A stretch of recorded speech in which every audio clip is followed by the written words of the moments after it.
तो आज के करंट अफेयर्स के सेशन में कुछ महत्वपूर्ण विषयों के बारे में हम लोग एक विस्तार से चर्चा करेंगे, विस्तार से समझने के प्रयास करेंगे, जिनमें से एक बहुत ही महत्वपूर्ण मुद्दा है भारत के 3 नए सांस्कृतिक स्थलों को यूनेस्को के विश्व धरोहर स्थलों की अनंतिम सूची में जोड़ा गया है। अब यहां पे बात है अंतिम सूची और अनंतिम सूची क्या है, इसके बारे में समझने का प्रयास करेंगे। तो भारतीय पुरातत्व सर्वेक्षण विभाग, आप सभी जानते हैं भारतीय पुरातत्व सर्वेक्षण विभाग है, उसके अनुसार 3 नए सांस्कृतिक स्थल को संयुक्त राष्ट्र शैक्षणिक वैज्ञानिक और सांस्कृतिक संगठन UNESCO, united nation educational scientific cultural organization, ठीक है, यूनाइटेड नेशन की विश्व धरोहर स्थलों की अनंतिम सूची में दिसंबर 2022 में जोड़ा गया है। अब ये 3 स्थल कौन कौन से हैं, एक बार इन तीनों स्थलों को आप लोगों को रटना है, याद करना है, और इसके बाद मैं थोड़ा सा विश्व विरासत स्थल के बारे में आपको बताऊंगा, यूनेस्को के बारे में भी आपको बताऊंगा, कौन कौन से विश्व विरासत स्थल है, उनकी क्या विशेषता है, इसके बारे में भी बताऊंगा, इसको लेकर के डिस्कस करेंगे। लेकिन उससे पहले सबसे पहला देखो विश्व विरासत स्थल है मोढेरा का सूर्य मंदिर। मोढेरा का सूर्य मंदिर, ठीक है, इसको अनंतिम सूची में, ठीक है। अब अनंतिम सूची क्या है, इसको लेकर जो आपकी जो एक चिंता है वो मैं अभी आपको बता दूंगा कि अनंतिम सूची क्या है। इससे बहुत क्लियर हो जाएगा, आपका पूरा टॉपिक आपका क्रिस्टल क्लियर हो जाएगा। ये बस मेरे ऊपर छोड़ दो, आप टेंशन नहीं लेना आपको। तो मोढेरा का सूर्य मंदिर हो गया आपका। दूसरा आपका ये देखिए सूर्य मंदिर ही है, आप देख पा रहे होंगे। एक तो आपका कोणार्क में है, वो भी ऑलरेडी इसमें जो कोणार्क वाला सूर्य मंदिर है वो अंतिम सूची में, पहले ये विश्व विरासत स्थल, इसको अभी अनंतिम सूची में रखा गया है। इसके बाद ये आपका वडनगर है, ठीक है। वडनगर एक बहुस्तरीय ऐतिहासिक शहर है, ठीक है। वडनगर बहुस्तरीय ऐतिहासिक शहर है, साथ ही जो भारत के प्रधानमंत्री हैं उनके जन्म स्थान से भी जुड़ा हुआ है वडनगर। ये देखिए वडनगर का ऐतिहासिक स्थल है, यहाँ पे बहुत सारे ऐतिहासिक साइट्स हैं। और ये आप देख रहे हैं ऊनाकोटी की पहाड़ियां हैं, क्या है, ऊनाकोटी की पहाड़ियां। ये कहां पड़ती हैं, त्रिपुरा में, ठीक है। ऊनाकोटी जिला है आपका, त्रिपुरा की रॉक कट मूर्तियों के तौर पे इनको हम देखते हैं, क्या बोलते हैं, त्रिपुरा की रॉक कट मूर्ति, ठीक है। तो यहां पर आप देखिए त्रिपुरा में रॉक कट मूर्ति, इनके बारे में एक विशेष पौराणिक कथा है, वो भी मैं आपको बताऊंगा। तो इन 3 स्थलों को क्या किया गया है, यूनेस्को की विश्व विरासत स्थल की अनंतिम सूची में जोड़ा गया। अब एक चीज ध्यान रखिएगा, दरअसल यूनेस्को के द्वारा आप सभी को पता है कि विश्व विरासत स्थलों की क्या की जाती है, एक सूची बनाई गई है ना। और ये सूची 1972 से बनाई गई और इसमें 3 प्रकार की धरोहरों को रखा जाता है, सांस्कृतिक, प्राकृत और मिश्रित, ठीक है। सांस्कृतिक धरोहर भी हो सकती हैं, प्राकृत धरोहर भी हो सकती है और मिश्रित धरोहर भी हो सकती है, ठीक है। तो ये पर्टिकुलर एक अंतरराष्ट्रीय संधि है, ठीक है, जिसके तहत 1972 में एक कन्वेंशन हुआ था और इस कन्वेंशन के तहत ही पूरे विश्व की जो उत्कृष्ट सार्वभौमिक मूल्यों वाली प्राकृतिक और सांस्कृतिक स्थल हैं उनका संरक्षण किया जाता है। तो 3 प्रकार की इसमें जो है आपकी सूची बनाई गई है। पहली सांस्कृतिक है, सांस्कृतिक के अंतर्गत बहुत सारे ऐतिहासिक इमारत हो सकती हैं, कोई शहर स्थल हो सकता है, कोई पुरातात्विक स्थल हो सकता है, कोई स्मारकीय मूर्ति कला हो सकती है, कोई पेंटिंग कार्य हो सकता है। ये सब आपका सांस्कृतिक के अंतर्गत आता है, कल्चर के अंतर्गत आता है। यदि हम नेचुरल हेरिटेज की बात करें, प्राकृतिक विरासत की बात करें, तो कोई बड़ा पारिस्थितिकी तंत्र होता है, विकासवादी प्रक्रियाएं हो सकती हैं, कोई प्राकृतिक घटना हो सकती है, कोई दुर्लभ लुप्तप्राय प्रजाति के आवास स्थल हो सकते हैं। इन सब को जो है शामिल किया जा सकता है प्राकृतिक स्थल में। तो देखो पहली कैटेगरी है सांस्कृतिक स्थल, दूसरी कैटेगरी है प्राकृतिक स्थल और तीसरी कैटेगरी है मिश्रित स्थल की, जिसके अंतर्गत प्राकृतिक और सांस्कृतिक दोनों हो सकते हैं वो, ठीक है। तो अभी देखो भारत के कुल 40 विरासत स्थल इस धरोहर में सम्मिलित हैं, यह आपको पता होना चाहिए। कितने टोटल, 40, ठीक है, 40 विरासत स्थल इसमें सम्मिलित हैं, भारत के 40 विरासत स्थल सम्मिलित हैं, ठीक है, जिनमें से 32 सांस्कृतिक हैं, ध्यान रखिएगा 32 सांस्कृतिक हैं, 7 प्राकृतिक हैं और 1 मिश्रित श्रेणी का है। यह ध्यान रखना है आपको, ठीक है। अभी हाल ही में आपको पता होगा कि अभी हाल ही में हड़प्पा को, Dholavira, Harappa Indus valley civilization का एक स्थल है धौलावीरा, हड़प्पा शहर, धौलावीरा को, और एक रामप्पा मंदिर है, ये काकतीय रुद्रेश्वर मंदिर आपका आंध्र प्रदेश में पड़ता है। तो काकतीय, रुद्रेश्वर, रामप्पा मंदिर और साथ में हड़प्पा को इससे पहले जो है सम्मिलित किया गया था। ये आपको पता होना चाहिए, ये आपको पता होना चाहिए कि ये 2 विश्व विरासत स्थल जो है यूनेस्को के द्वारा जोड़े गए हैं। अब मैं यहां पे 3 स्थलों की बात कर रहा हूं कि 3 अनंतिम सूची में आपके स्थल सम्मिलित है। ये अनंतिम और अस्थायी सूची क्या होती है? अनंतिम मतलब अस्थायी सूची। एक क्या है आपकी अस्थायी सूची है, अस्थायी सूची। समझने का प्रयास करिए क्योंकि एक्चुअली में बुक्स वगैरह में आप चीजों को समझ नहीं पाते हैं। ठीक है, एक तो फाइनल लिस्ट है, तो फाइनल लिस्ट में भी 40 है। ये अंतिम लिस्ट है, अंतिम लिस्ट में इनकी संख्या 40 है।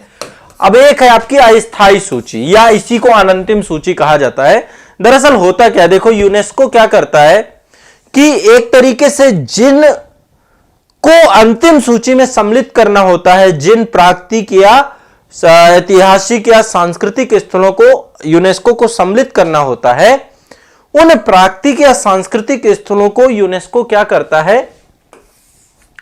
यूनेस्को क्या करता है, थोड़ा सा ध्यान से समझने का प्रयास करिए कि एक सूची में वो डालता, नॉमिनेटेड करता है, उनको नामांकन करता है। ठीक है, प्रत्येक पक्षकार जो वहां पे यूनेस्को में है, जो सदस्य देश है, तो पहले नॉमिनेट करता है। नॉमिनेट करने के लिए उसको एक सूची में डालता है। एक तरीके से देखिए, हर एक चीज को किसी चीज में सम्मिलित करने के ऑपरेशनल गाइडलाइन होते हैं। ठीक है, और एक ऑपरेशनल गाइडलाइन भी बनाया गया है जिसके अनुसार कोई भी स्थल है, कोई भी विश्व विरासत स्थल, वर्ल्ड हेरिटेज साइट में किसी को भी अंतिम सूची में यदि सम्मिलित किया जाना है तो उससे पहले उसको 1 साल तक अनंतिम सूची में, अस्थायी सूची में रखना पड़ेगा। क्या करना पड़ेगा? 1 साल तक पहले उसको नॉमिनेट करना पड़ेगा, वहां रखना पड़ेगा, उस पर विचार करना पड़ेगा, फिर उसको फाइनल लिस्ट में लेकर के आया जाएगा।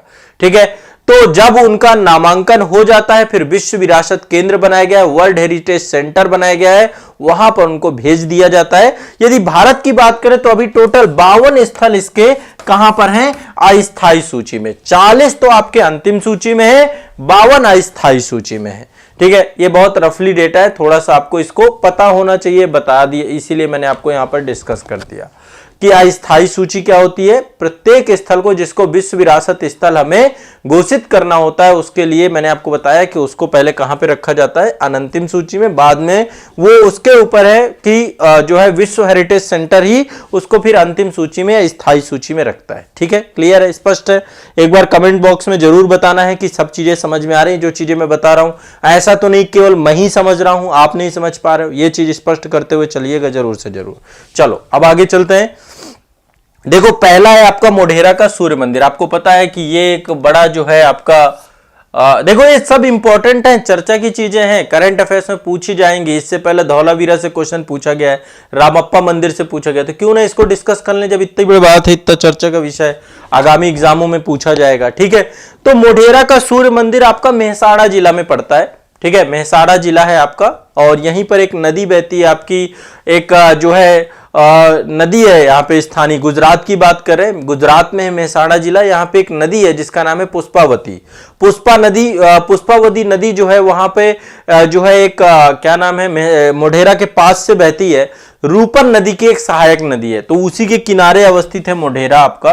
वहां पर एक आपका सूर्य मंदिर है। अब देखिए, ये मंदिर आप देख रहे हैं, सूर्य मंदिर, ये सूर्य का प्रकाश पीछे आप देख पा रहे होंगे। अभी आपको शायद एक फैक्ट और बता दूं, भारत का 100% सौर ऊर्जा से संचालित शहर बन गया है मोढेरा का सूर्य मंदिर।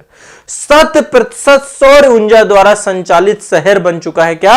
मोढेरा का सूर्य मंदिर। यह भी आपको ध्यान रखना है। ठीक है, तो अब यहां पे 3-4 चीजों के बारे में बताना है। पहली बात, ये देखिए, पूरा का पूरा मंदिर जो है बलुआ पत्थरों से बना हुआ है। ये देखिए, सूर्य की तरफ इसका मुख है, पूर्वी मुखी है। ठीक है, सूर्य की तरफ मुख है, सूर्य पूरब से निकलता है तो पूर्वी मुखी है, और ये पूरे चमकीले पीले बलुआ पत्थरों से बना हुआ है। ठीक है, किससे बना हुआ है? बलुआ पत्थरों से। ठीक है, तो एक कोणार्क का सूर्य मंदिर है, दूसरा मोढेरा गुजरात का सूर्य मंदिर है। इसके बारे में आपको ध्यान रखिएगा। ये आपका जो है इसका स्थापत्य जो है, इसमें एक गर्भगृह है। जो मंदिरों के बारे में आपको पता है कि जो विशेषताएं होती है, हर मंदिर में गर्भगृह होता है, एक गढ़ मंडप है इसमें, और एक सभा मंडप है जहां पे मतलब कि जो है लोग एक तरीके से प्रार्थना या असेंबली हॉल जिसे हम कहते हैं, और यहाँ पे बीच में एक कुंड है जिसको हम राम कुंड कहते हैं। बीच में एक कुंड है, इसके बारे में जानते हैं। विशाल आयताकार सीढ़ीदार कुंड है, ये देख रहे हैं लोग यहाँ पे खड़े हुए दिख रहे हैं। तो विशाल आयताकार जो सीढ़ीदार एक कुंड है इसको हम क्या बोलते हैं, यहां पे शायद आप देख लें, ये है, इसको रामकुंड के नाम से जाना जाता है। ठीक है, रामकुंड के नाम से जाता है। एक बड़ा जलाशय है, ये हर मंदिरों में एक विशेषता होती है ना। भारत के मंदिर का ये सबसे भव्य, भारत का सबसे भव्य जलाशय वाला मंदिर है ना। आमतौर पे मंदिरों में जलाशय, यहाँ पे देख रहे हैं अंदर ये वाला जो हिस्सा ये पूरा जलाशय ही है ना, बीच में सेंटर में जलाशय है। तो ये एक भव्य मंदिर जलाशय के तौर पे भी इसको देखा जा सकता है। और ऐसा कहा जाता है कि जब जो है प्रतिवर्ष जब विषुव की स्थिति होती है, इक्विनॉक्स की स्थिति होती है, उस समय सूर्य की किरणें सीधे मंदिर के गर्भ भाग में केंद्र में जो है क्या होती हैं, पड़ती हैं। वहां पर जाकर के गर्भ जो आपका स्थल है वहां पर जाकर के पड़ती हैं। ठीक है, तो ये भी आपको ध्यान देना, गर्भगृह में। तो ये आपको ध्यान रखना है। ठीक है, आप ये देख सकते हैं मंदिर के पीछे सूर्य चमक रहा है। ठीक है, तो ये पूर्वामुखी मोढेरा का सूर्य मंदिर, ये एक बड़ा मंदिर है। अब दूसरा देखो बड़नगर के बारे में। बड़नगर को भी जो है नॉमिनेट किया गया है, स्थायी सूची में सम्मिलित किया गया है। तो बड़नगर भी आपका ये गुजरात में पड़ता है, ये भी आपका मेहसाणा जिले में अवस्थित है। ठीक है, दोनों आपका मेहसाणा जिले में है। पहला आपका जो मोढेरा का सूर्य मंदिर है, दूसरा बड़नगर भी है। ठीक है, अब देखो बड़नगर को कई नामों से जाना जाता है। एक हिस्टोरिकल साइट है, बहुस्तरीय स्मारक है यहाँ पर जो है बड़नगर में। ठीक है, तो इसको कई नामों से जाना जाता है। क्या क्या नाम है, एक बार बड़नगर का नाम पुराणों में भी मिलता है। इसको चमत्कारपुर के नाम से भी जानते हैं, स्नेहपुर के नाम से भी जानते हैं, बिमलपुर के भी नाम से जानते हैं। इसके कई नाम है बड़नगर के। ठीक है, चमत्कारपुर। अब आप लोगों को जो समझ में आए आप लिखते जाओ साथ साथ। देखो मैं जो पॉइंट बताता जाओ फास्ट फास्ट लिखते जाओ, मैं कोई ऐसा नहीं होगा कि बोल बोल आपको लिखवाऊंगा। आनंदपुर, स्नेहपुर, इन सब नामों से जाना जाता है।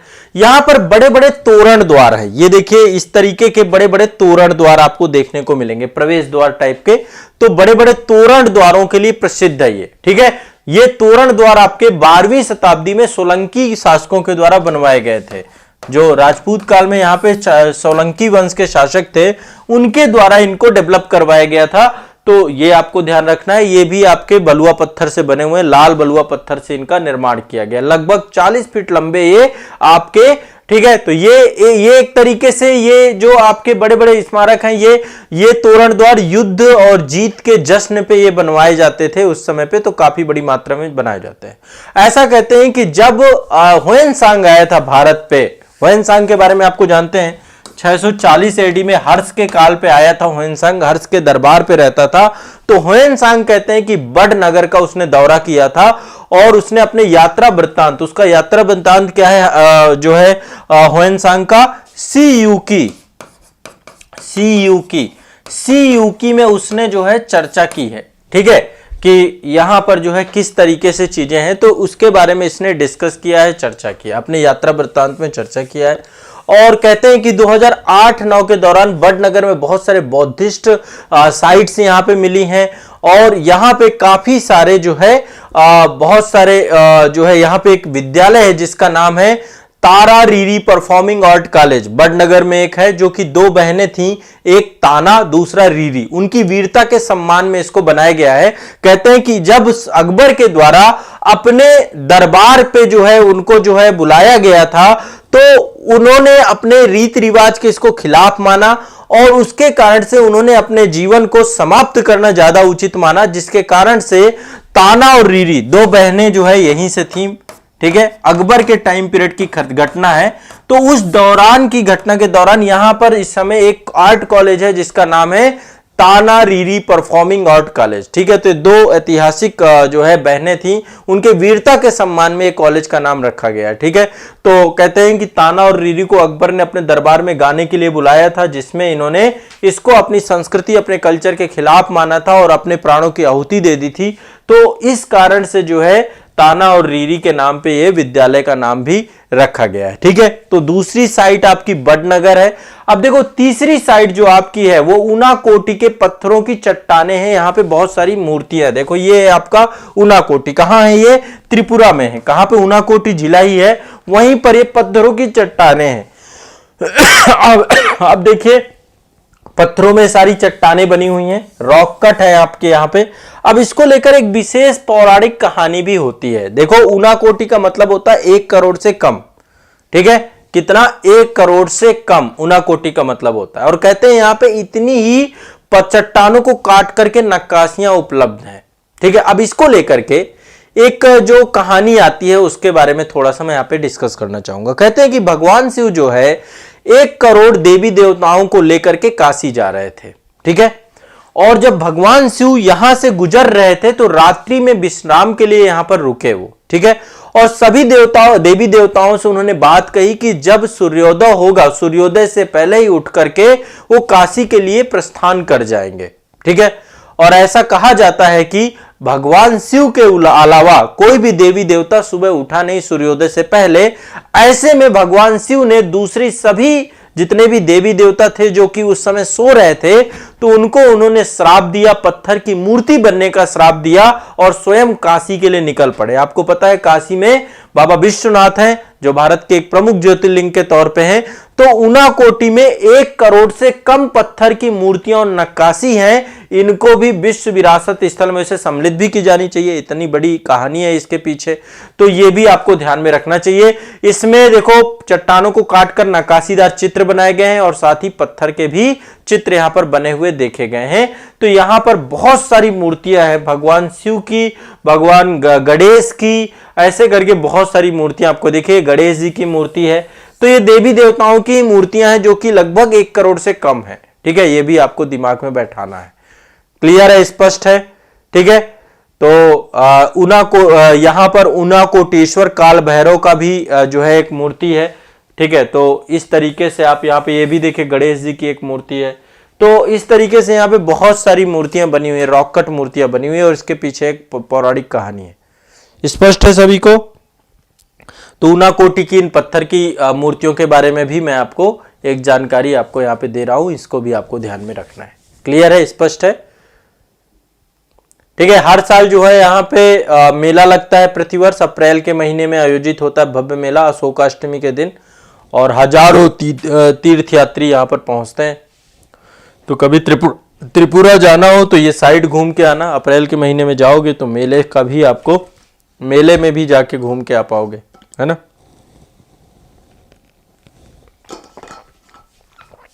चलिए शुरू करें। ये हो गया एक आपको जानकारी, एक करंट अफेयर से जुड़ी हुई बात आपकी ये हो गई।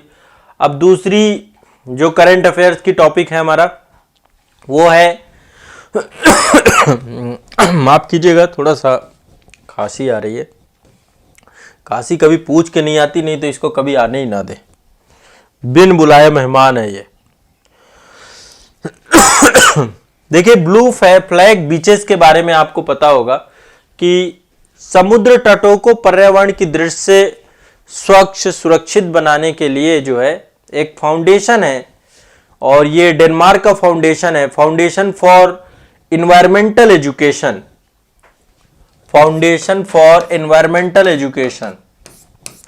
ठीक है, इसके द्वारा एक प्रमाण पत्र दिया जाता है ब्लू फ्लैग बीच का। बीच समझ रहे हैं, जो पुलिन है, समुद्र तटीय क्षेत्र है, किनारे हैं।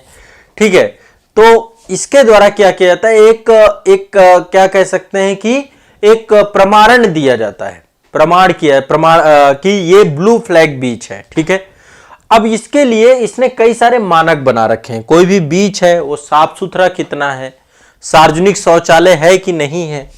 ठीक है, बीच समझ रहे हैं ना, किनारा। मैं आपको एक कुछ दिखाता हूं बीच।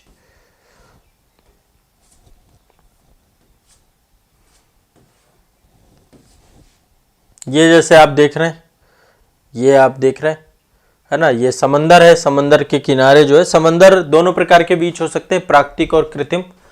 तो कई प्रकार के मानक हैं कि सार्वजनिक शौचालय है कि नहीं है, बीच के पास कपड़े बदलने के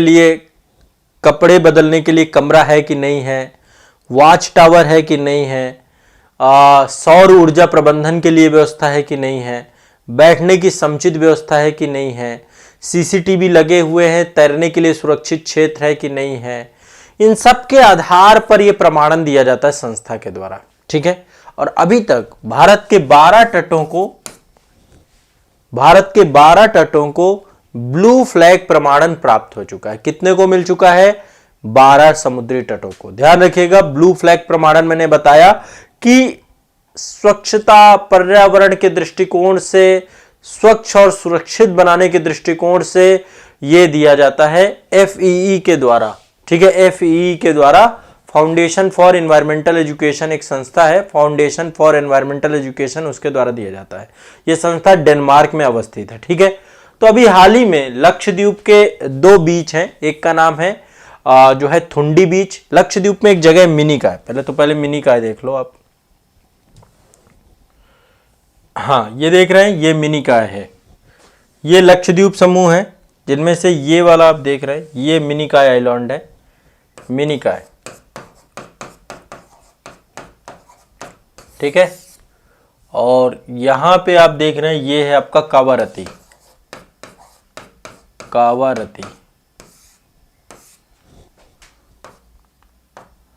मिनिकॉय और कावारती।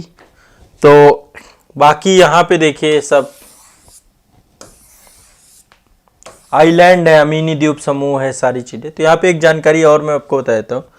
मिनिकॉय को वैसे है लक्षद्वीप का हिस्सा ही मिनिकॉय, और नीचे आप देखेंगे मालदीव है। मिनिकॉय मालदीव से अलग होता है 8 डिग्री चैनल से।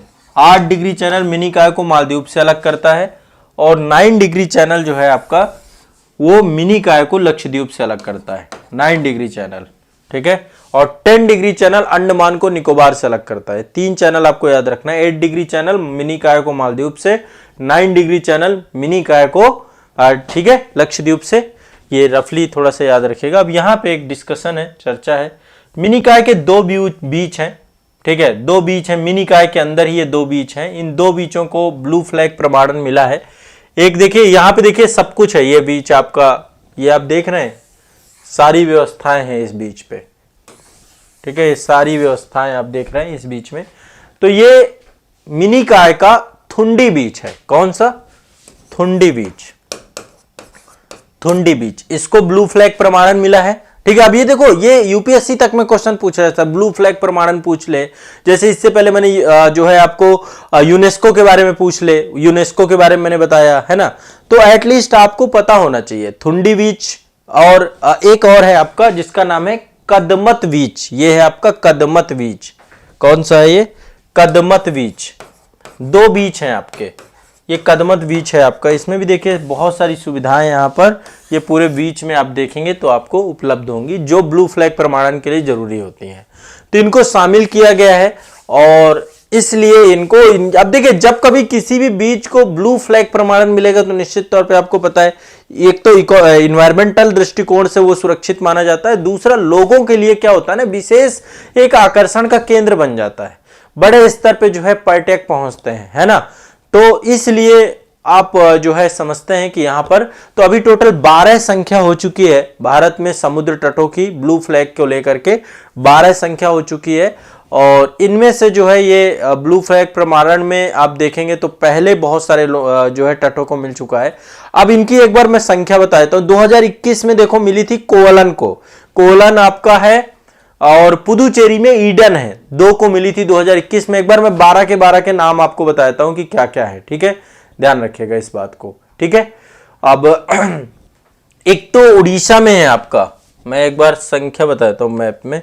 उड़ीसा में देखिए गोल्डन तट है, ये आपका उड़ीसा का गोल्डन तट है, इसको प्राप्त हो चुका है आपका, उड़ीसा का गोल्डन तट है। गुजरात में शिवराजपुर तट है, इसको प्राप्त हो चुका है, शिवराजपुर तट को। केरल में चलते हैं, केरल में एक जगह है जिसका नाम है कप्पड़, ठीक है, कप्पड़ तट। कौन सा तट है? कप्पड़ तट, इसको मिल चुका है, ठीक है। एक बार ध्यान से आप लिख सकते हो, उड़ीसा का गोल्डन तट है, गुजरात का शिवराजपुर तट है, ठीक है, केरल का कप्पड़ तट है, इसके बाद ये देखिए आंध्र प्रदेश का तट जो है इसका नाम है रूसीकोंडा।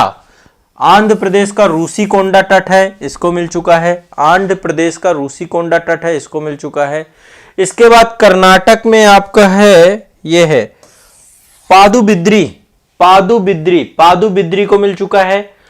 अंडमान निकोबार द्वीप समूह में भी है। इसमें रुक जाइए, इसमें दो हैं आपके कर्नाटक में, एक तो पादुबिद्री है, दूसरा जो आपका है कर्नाटक का, ये आपका पादुबिद्री के अलावा कासरकोड है। ये है आपका कासरकोड और पादुबिद्री, दो हैं आपके कर्नाटक में। ठीक है, तो एक बार क्रम से देख लेते हैं। ये शिवराजपुर हो गया, ठीक है, शिवराजपुर का भी है। दमन एंड द्वीप में भी है आपका, इसका नाम है दमन एंड द्वीप। यहां पे देखिए ये दमन एंड द्वीप है, आपको केंद्र शासित प्रदेश है, इसका है घोघला। तो शिवराजपुर गुजरात का हो गया, दमन द्वीप में घोघला हो गया, यहां पे दो हो गया आपका कासरकोड और पुदुबिद्री। ठीक है, ये ध्यान रखना है। केरल में कप्पड़ हो गया आपका। ठीक है, अब यहां पे देखिए उड़ीसा का गोल्डन तट हो गया, यहां का रूसीकोंडा तट हो गया। तमिलनाडु में कोवलन तट है, पुदुचेरी का ईडन तट है। ठीक है, और यहां पे अंडमान में राधा नगर तट है। और बाकी दो तट मैंने आपको अभी बताए कि ये दो तट है, जो कि एक तो मिनिकाय का ठुंडी तट है और कमदट तट है। तो अब देखो मिनिकाय में यात्रियों की संख्या बढ़ेगी, पर्यटन बढ़ेगा, टूरिज्म बढ़ेगा, तो निश्चित तौर पे ये ध्यान रखना है। ब्लू फ्लैग प्रमाणन क्या होता है, इसके बारे में मैंने आपको डिस्कस कर दिया, चर्चा कर दी। आप सभी को ये रट जाना है। सब लोग रट जाओगे कि नहीं रट जाओगे बताओ।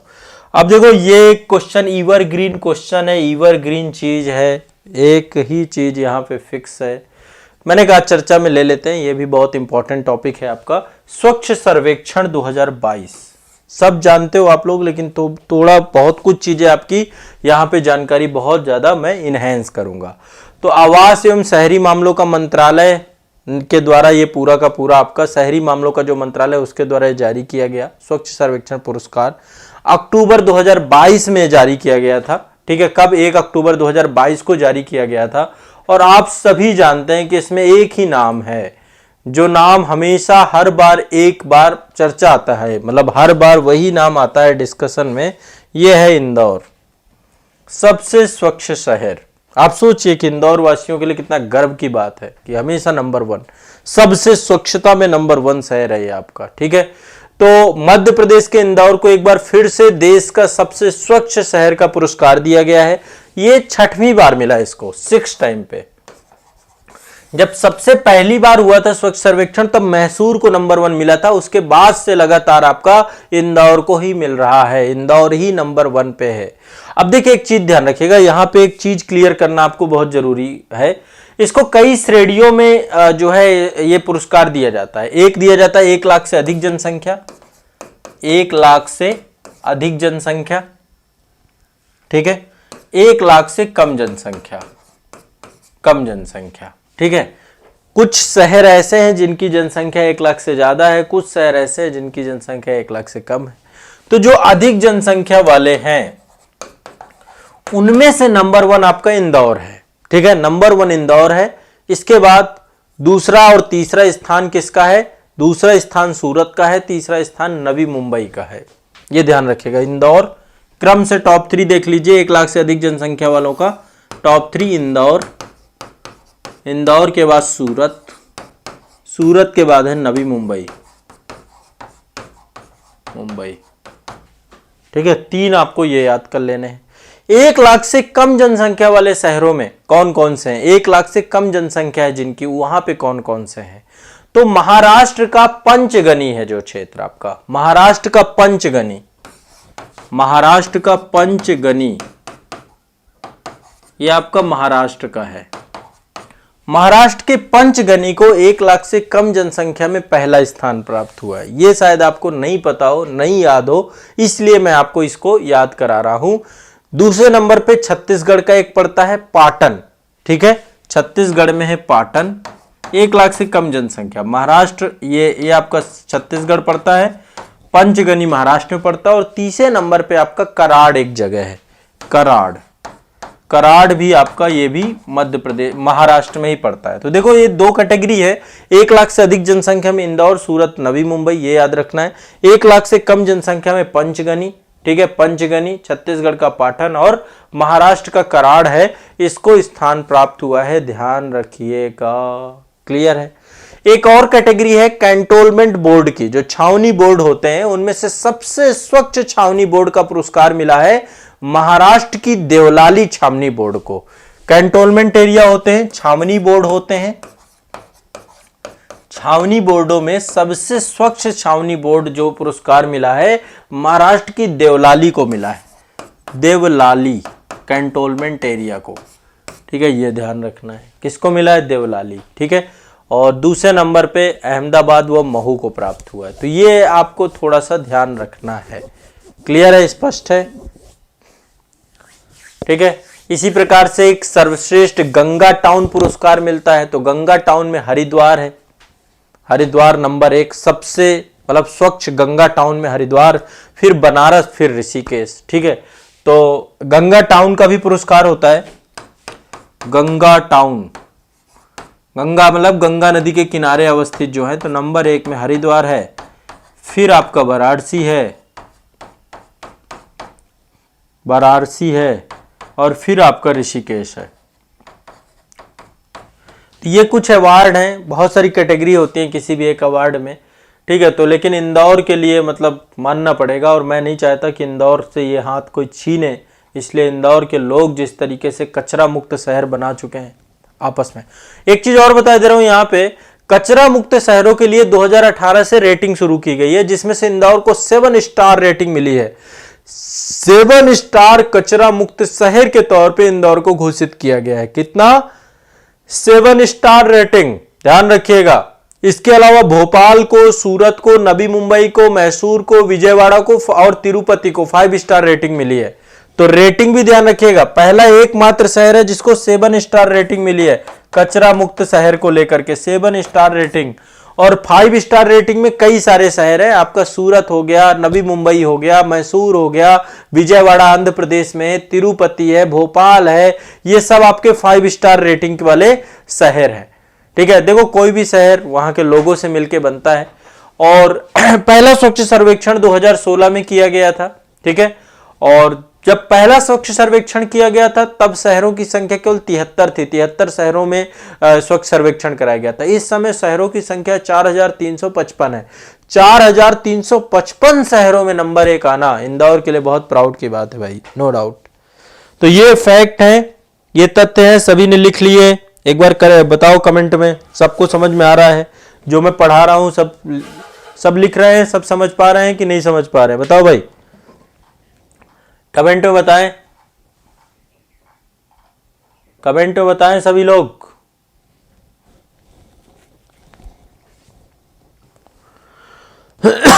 अभी देखिए बहुत सारे राज्यपाल बनाए गए हैं, ठीक है, कई जगहों पे राज्यपाल बहुत सारे बनाए गए हैं।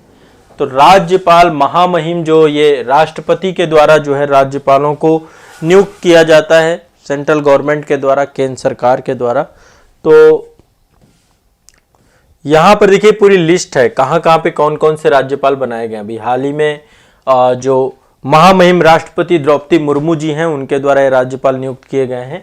तो brigadier doctor B D Mishra ji को लद्दाख का जो है गवर्नर बनाया गया है, लेफ्टिनेंट गवर्नर बनाया गया केंद्र शासित प्रदेश में। Brigadier doctor B D Mishra को ध्यान रखना है। रमेश बैस साहब को महाराष्ट्र का बनाया गया है। बिहार वाले बच्चे कहां हैं? राजेंद्र विश्वनाथ अल्लेकर जी को बिहार का बनाया गया है। फागू चौहान जी पहले बिहार में थे, अब मेघालय चले गए, मेघालय में बना दिया गया इनको, ठीक है। ला गणेशन जी को नागालैंड का, अनुसुईया उइको जी को मणिपुर का, विश्वभूषण हरिचंदन को छत्तीसगढ़ का, एस अब्दुल नजीर को आंध्र प्रदेश का, गुलाब चंद कटारिया को असम का, शिव प्रताप शुक्ल को हिमाचल प्रदेश का, सीपी राधाकृष्णन को झारखंड का, लक्ष्मण प्रसाद आचार्य को सिक्किम का, लेफ्टिनेंट जनरल कैवल्य त्रिविक्रम परनाइक को अरुणाचल प्रदेश का। अब आप कहोगे अरे सर अब तो कुछ भी समझ में नहीं आया सारे। अब देखो ये लिस्ट है, लिख लो, लिखना हो तो याद करना पड़ेगा। मैं एक बार नाम बता रहा हूं रफली। देखो ये एक नियुक्ति है, पर्सन इन न्यूज टाइप की न्यूज है, बट इसके साथ संविधान के बहुत सारे आर्टिकल हैं जो आपको पढ़ने होंगे, जो आपको पता होने चाहिए। मैं आपसे पूछूं कि किस आर्टिकल के तहत राष्ट्रपति के द्वारा राज्यपाल की नियुक्ति की जाती है, संविधान का कौन भाग है जो राज्यपाल से जुड़ा हुआ है, राज्यपाल की क्या शक्तियां होती हैं, सब इंडियन पॉलिटिकल सेगमेंट है, वहां पे भी आपको सारी चीजें पता होनी चाहिए। वो मैं अभी थोड़ा बता दूंगा। एक बार फिर से नाम मैं बता दे रहा हूं, ब्रिगेडियर डॉक्टर बी.डी. मिश्रा। एक काम करो, आप स्क्रीनशॉट ले सकते हो, इसका स्क्रीनशॉट ले लो। Brigadier B D. मिश्रा लद्दाख के, रमेश बैस साहब महाराष्ट्र के, राजेंद्र विश्वनाथ अल्लेकर जी बिहार के, फागू चौहान जी मेघालय के, ला गणेशन जी नागालैंड के, अनुसुईया उइके मणिपुर के, विश्वभूषण हरिचंदन छत्तीसगढ़ के, एस अब्दुल नजीर आंध्र प्रदेश, गुलाब चंद कटारिया असम, शिव प्रताप शुक्ल हिमाचल प्रदेश, सीपी राधाकृष्णन झारखंड, लक्ष्मण प्रसाद आचार्य सिक्किम और lieutenant general caval Trivikram Parnaik आपके अरुणाचल प्रदेश के। ये आपको याद कर लेने, रट लेने हैं, पता होने चाहिए। आपको अपने राज्य का भी पता होना चाहिए कि आपके राज्य में कौन राज्यपाल है।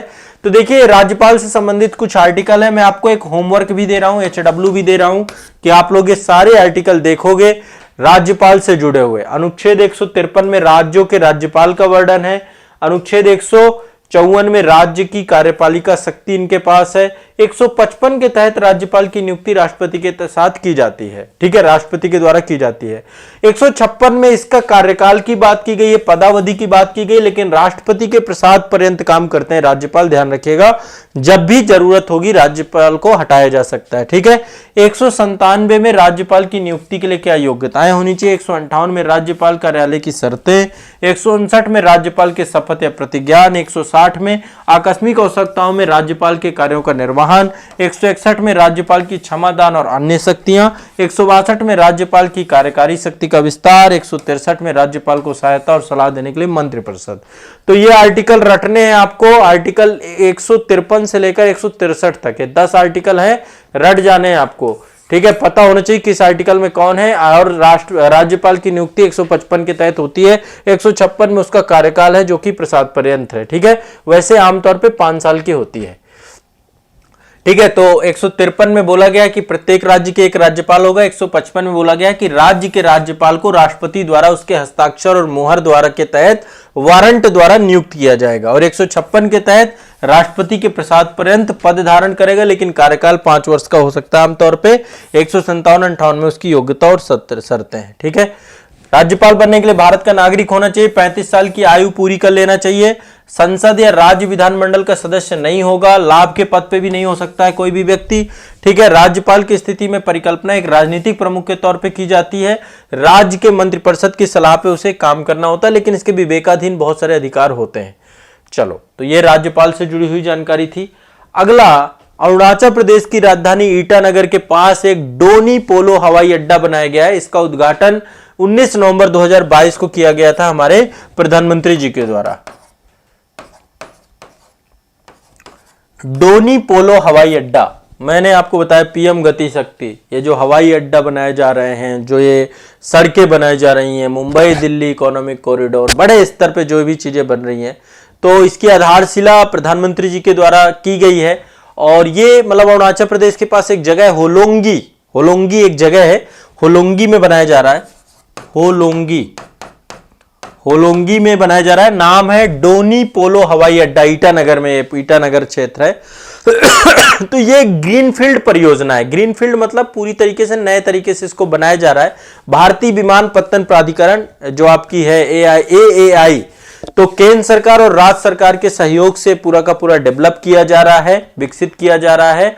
और ये डोनी पोलो ग्रीनफील्ड एयरपोर्ट का प्रस्ताव राज्य सरकार द्वारा पारित किया गया था। देखो डोनी पोलो का मतलब क्या है। डोनी का मतलब है सूरज, सूर्य।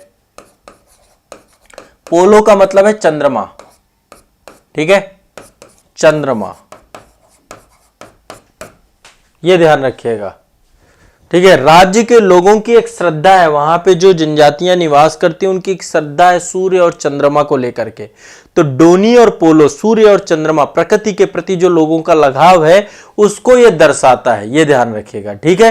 तो ये हवाई अड्डे का राज्य सरकार के द्वारा, केंद्रीय मंत्रिमंडल द्वारा इसको जो है स्वीकार कर लिया गया और ये पूरा का पूरा हवाई अड्डा बन रहा है, ध्यान रखिएगा, ये बहुत इंपॉर्टेंट है। तो पूर्वोत्तर राज्य का पहला ग्रीनफील्ड हवाई अड्डा है, ठीक है। इसके अलावा भी राज्य में 2 लैंडिंग ग्राउंड है, एक तो तेजू वहां पर पड़ता है और दूसरा पासीघाट पड़ता है। पहले से ही तेजू काम कर रहा है। तेजू यदि आपको अरुणाचल प्रदेश जाना है तो तेजू अभी जा सकते हैं, और पासीघाट है, 2 हैं वहां पे। ये पहले से ही 2 लैंडिंग जो है ग्राउंड वहां पर अवेलेबल है, ठीक है। तो ये आपको ध्यान रखिएगा। और डोनी पोलो जब आपका बन जाएगा तो पूर्वोत्तर क्षेत्र में हवाई अड्डों की कुल संख्या 16 हो जाएगी, 16 हवाई अड्डे बन जाएंगे टोटल। तो ये आपको आज के लिए इतना ही रखेंगे। ये आपकी एक इंपॉर्टेंट खबर है। कई सारे टॉपिक मैंने आज कवर किए आप लोगों के, और मुझे एक बार बताएं कैसा लगा आपको, चीज़ें कैसे समझ में आई, क्या क्या टॉपिक सब समझ में आया। इनको एक बार, 2 बार, 3 बार सेशन को और देखना है और खूब सारा याद करना है, ठीक है। अब आपके कोई क्वेश्चन हो, कोई प्रॉब्लम हो तो पूछ सकते हैं। ऑनलाइन बैच वाले जितने भी बच्चे हैं, करंट अफेयर्स का देखिए आपका एक पर्टिकुलर ऑनलाइन बैच है, उससे आप लोगों को सभी को जुड़ के रहना है। वहां पर आपको बहुत सारी चीज़ें अवेलेबल होंगी, बहुत सारा एक्स्ट्रा करंट अफेयर्स मटेरियल भी वहां पे आपको मिलेगा। ये क्लास मेरी यहाँ पे रेगुलर होगी। बैच के अंदर आप लोग जुड़ करके क्लासेस करंट अफेयर्स के भी कर सकते हैं। आपको वहां पे मंथली करंट अफेयर्स मैगजीन भी सबसे पहले उपलब्ध कराई जाएगी, ठीक है।